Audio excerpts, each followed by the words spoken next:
Krishna tells Arjuna, a person in divine consciousness, although engaged in seeing, hearing, touching, smelling, eating, moving, sleeping, and breathing, always knows within himself that he does nothing at all. While evacuating, receiving, opening and closing his eyes, he always knows that only the material senses are engaged in their objects, but he is aloof from them.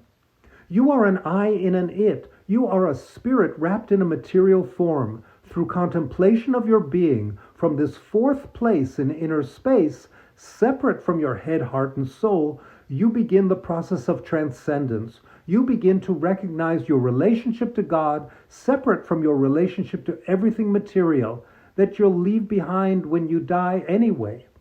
Krishna tells Arjuna, one who performs his duties without attachment, surrendering the results unto the Supreme God, is not spiritually affected by sinful actions, as the lotus leaf is untouched by water.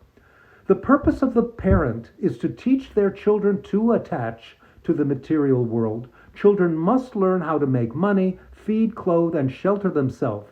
Children must embrace materialism, not only to succeed in helping themselves, but also to help others as well.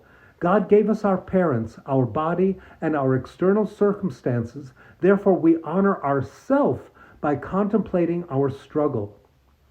It's virtuous to become materially successful up to a point, and then it becomes sinful. In the material world, we learn to change our mind and transform our heart, but only by surrendering the results of our attachments can we transcend all that we came to believe about reality in our soul. This quest for purification leads every yogi towards self-transcendence, oneness with God.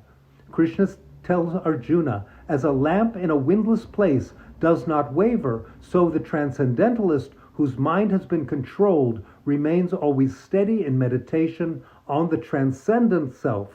The Hindu concept of the mind corresponds to the Jewish concept of the head, the Christian concept of the heart, and the Muslim concept of the soul. But self-contemplation must begin with contemplation of your mother, the external embodiment of love given to you to survive infancy, childhood, and adolescence. This work figuratively occurs in your navel. Honor yourself by finding the moral outcomes right for you. Work on your karma before you work on your yoga. This is the secret to karma yoga. Good thoughts. We'll talk again tomorrow.